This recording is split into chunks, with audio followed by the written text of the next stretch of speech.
Hi guys, and welcome back to my YouTube channel. Last time we were doing King Lear and how we see Regan tells Gloucester that he's betrayed by his bastard son, and today we shall be continuing with the story of King Lear. Now Edgar meets his blind father on the heath, and Gloucester doesn't recognize Edgar and begs Tom to take him to a cliff at Dover so that he may jump to his death. Now, Goneril discovers Edmund that he is more attractive than her own husband Albany, whom she regards as a coward. So now Goneril is having feelings for Edmund. Now Albany has developed a conscience and he is disgusted by the sisters' treatment to both of the sisters' treatment to King Lear, and Gloucester denounces his wife. Cornwall is dead and Regan is widowed. Kent or Cassius took her to the French army commanded by Cordelia, but Lear is half mad, embarrassed by his early follies. At Regan's instigation, Albany joins his forces with her against the French. Regan and Goneril fight through letters about who is like the correct match for Edmund because apparently both of them are in love with Edmund. Edgar pretends to be Gloucester by changing his voice and saying that he has miraculously survived a great fall. By now, King Lear has gone completely mad. A lot of things are happening, and apparently he cannot take all of that. On Regan's order, Oswald tries to kill Gloucester, but he's killed by Edgar. Edgar finds in Edmund's pocket a letter by Goneril in which she encourages Edmund to kill her husband Albany and take her as his wife. Kent and Cordelia take charge of Lear, whose madness slowly passes. So Lear starts becoming normal again. Now Regan, Goneril, Albany, and Edmund meet their forces to fight against the French. Albany insists that they'll fight the French but will not harm King Lear or Cordelia. The two sisters lust for Edmund, who has made promises to both. Edmund plots the death of Albany, Lear, and Cordelia. So Edmund here is playing a double game. He is wooing both the sisters and he's thinking of killing both Lear and Cordelia. Even Albany. Edgar gives Goneril's letter to Albany. The whole battle starts, and the British defeat the French, and Lear and Cordelia are captured. Edmund sends Lear and Cordelia for execution. Regan now declares that she will marry Edmund, but Albany proclaims Edmund a traitor. Regan is poisoned by Goneril and she's dead. So Regan dies. Edgar disguises and appears and challenges Edmund for a duel. Nobody recognizes him. Edmund is fatally wounded by Edgar, and Albany shows the death letter to Goneril, and she flees in shame and rage. Edgar reveals himself and reports that Gloucester is dead from the shock and joy of learning that Edgar is still alive after Edgar revealed himself the truth. So yeah, these things are happening. Goneril commits suicide after all this. The dying Edmund decides to save Lear and Cordelia, but he was too late. When Albany sends men to countermand Edmund's order, he saw King Lear bearing Cordelia's corpse in his arms, who survived by killing the executor. Kent appears and King Lear recognizes him. Yeah. Now Albany urges Lear to resume the throne. Lear is overwhelmed with joy and dies like Gloucester. Albany then asks Kent and Edgar to take charge of the throne, but Kent denies. And finally, Albany in the quarto version or Edgar in the folio version implies that he will now become the king. So we have like two endings. In the quarto version, Albany is the one who takes the throne, and in the folio version, Edgar is the one who says that he will take the throne. So that might be asked sometimes that what is the ending in the quarto or the folio version? So you must remember. King Lear refers to his sorrow and outrage as hysteria, hysterica, passio, a disease that was thought to afflict women in those days. Lear compares himself to a woman whose uterus is wandering around inside her body.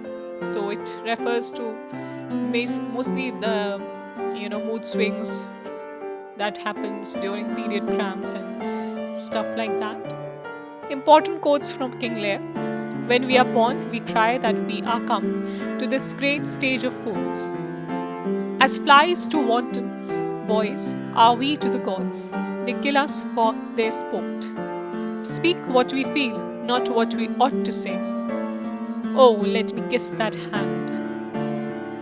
These are some of the very, very important quotes. And King Lear also says that let me wipe it first. It smells of mortality. Love is not love when it is mingled with regards that stands aloof from the entire point. In jest, there is truth. Love and be silent. So these are very beautiful quotes, actually. I cannot have my heart into my mouth. I love your majesty accordingly to my bent, no more, no less. I'll teach you differences. The prince of darkness is a gentleman. I'm a man more sinned against the sinning. The worst is not, so long as we can say. This is the worst. A plague upon you murderers, traitors all. I might have saved her. Stay a little, huh? This was said by King Lear. What is it thou sayest? Her voice was ever soft, gentle and low, an excellent thing in women. I killed the slave that was a hanging thee. So yeah, these are some very powerful quotes which tell what is happening in the character's mind. So that is something. Now we come to a very well-known play of Shakespeare, which is Macbeth, written in 1606. The full title of the play is The Tragedy of Macbeth, and it is the last tragedy of Shakespeare in complete form. The source is Holinshed's Chronicles of England, Scotland and Ireland, written in 1587, very important. Thomas Middleton is believed to have adapted and abridged the original play written by Shakespeare. It is set in Scotland and it is the shortest tragedy by Shakespeare. The play opens with the discussion of the three witches amidst thunder and lightning. The witches decide that their next meeting shall be with Macbeth. On the other hand, King Duncan of Scotland was informed that his general Macbeth, who is Thane of Glamis and Banquo, have just defeated the allied forces of Norway and Ireland, which were led by the traitorous MacDonald and the Thane of Cawdor. Macbeth, the king's kinsman, is praised for his bravery and fighting powers. Now, when Macbeth and Banquo were wandering on a heath, there are three witches who enter and greet them with prophecies. While Banquo challenges them, the witches address Macbeth as Thane of Glamis, Thane of Cawdor, and that he shall be king hereafter. When Banquo asks his own fortune, the witches reply, paradoxically, as he will be less successful, yet more. He will father a line of kings, though he himself will not become king. As Macbeth and Banquo were wandering at the scene, another Thane, Ross, informs that Macbeth is bestowed with the title Thane of Cawdor, as Thane of Cawdor is to be put to death for treason. So you see, one of the prophecies comes to life. The first prophecy of the witches was immediately fulfilled, and Macbeth now becomes ambitious to become a king. So now he is thinking that, yeah, maybe I can become a king. King Duncan welcomes and praises Macbeth and Banquo and declares that he will spend the night at Macbeth's castle at Inverness and declares his son Malcolm as his heir. Macbeth sends a message to his wife, Lady Macbeth, telling her about the witches' prophecies. Lady Macbeth wishes Macbeth to murder King Duncan in order to obtain the kingship. At Inverness, which is the castle of Macbeth, Lady Macbeth successfully persuades Macbeth to kill King Duncan that very night. Macbeth and Lady Macbeth plan to drink the chamberlains of King Duncan so that they can put the blame of the king's murder to these chamberlains. And like plan to spike the drink of the chamberlains so that they can put the blame of king's murder to these chamberlains. They can just the chamberlains can or spike they will be dead, and nobody will be there. Matlab, evidently what they want to do is they want to push the blame on the chamberlains, or so that one can just not put the blame on Macbeth or Lady Macbeth. They want to erase all the sources of doubt. So when Duncan is asleep, Macbeth stabs him, but he's shaken by a number of supernatural portents, including hallucinations of a bloody dagger. So that is something. Macbeth is so shaken that Lady Macbeth has to take charge. After the murder, they place the bloody dagger in the hands of the sleeping servants of King Duncan, the same servants whose drinks they've spiked. The next morning, Lennox, a Scottish nobleman, and Macduff, the royal thane of Fife, arrive. When Macbeth took them to the king's chamber, they found the king dead. So, Macbeth and Lady Macbeth, they planned everything very meticulously indeed. Macbeth murders the guards to prevent them from professing their innocence, but claims he did so in a fit of anger over their misdeeds. Duncan's son Malcolm and Donald Bain flee to England and Ireland, respectively, fearing they will also be killed. Now, Macbeth assumes the throne as the new king of Scotland. Now, Banquo remembers the prophecies of the witches about how his descendants would inherit the throne, and this makes him suspicious of Macbeth. He thinks that maybe something is wrong here. Macbeth also remembers the prophecy regarding Banquo, so he hires 3 men to kill Banquo and his son Fleance. The men succeed in killing Banquo, but Fleance escapes. Macbeth becomes furious as he fears that his power remains insecure as long as Fleance remains alive, because the prophecy said that Banquo's sons will become kings. At a banquet, Banquo's ghost enters and sits in Macbeth's place. Macbeth raves fearfully, startling his guests, as the ghost is visible only to Macbeth. Lady Macbeth pacifies all the guests, saying her husband is merely afflicted with a familiar and harmless malady. Now the ghost departs and returns back to create righteous anger and fear in Macbeth. Lady Macbeth tells all the lords to depart. So you see, Macbeth's conscience has come back to, disturb him. Now Macbeth is disturbed, so he visits the 3 witches once again and asks them to reveal the truth of their prophecies. And here appears the famous cauldron scene.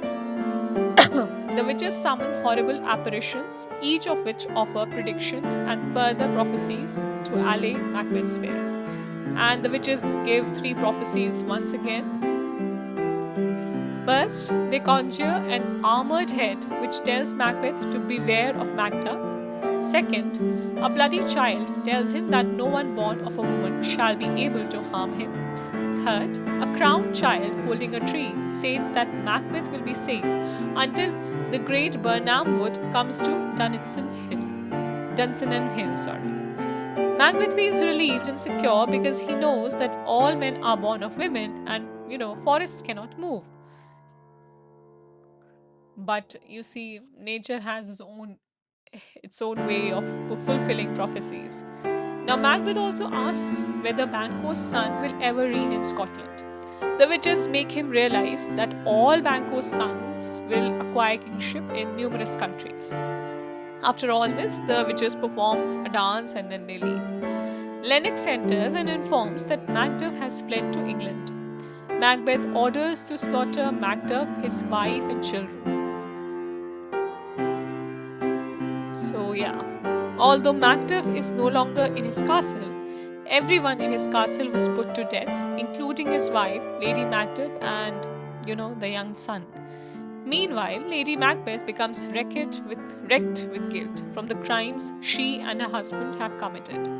At night in the king's palace at Dunsinane, A doctor and a gentlewoman discuss Lady Macbeth's strange habit of sleepwalking, which is very famous.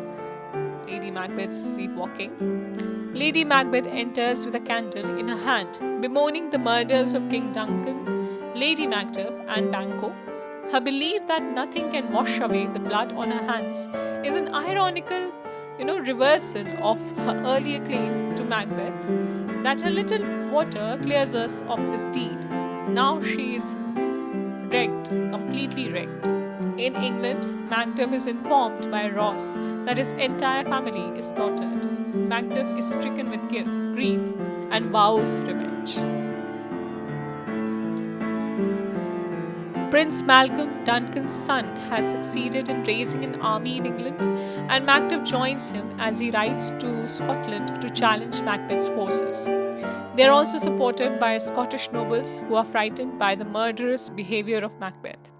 While Prince Malcolm's army encamped in Birnam Wood, the soldiers are ordered to cut down and carry tree limbs for their camouflage. So you see, one prophecy is coming to life. Macbeth receives news that Lady Macbeth has killed herself, causing him to sink into a deep and pessimistic despair and deliver his tomorrow and tomorrow and tomorrow soliloquy. Although he was certain that the witch's prophecies guarantee his invincibility, but he is struck with fear when he learns that the English army is advancing on Dunsinane, shielded with bows cut from Birnam Wood, an apparent fulfillment of one of the prophecies. A battle starts between Macduff and Macbeth. Macbeth boasts that he has no fear of Macduff as he cannot be killed by any man born of a woman. Macduff declares that he was from his mother's womb untimely ripped and is not of woman born, which fulfills the second prophecy. Macbeth realizes that he misinterpreted the witch's prophecies. Macduff kills Macbeth and beheads him, fulfilling the remaining prophecies.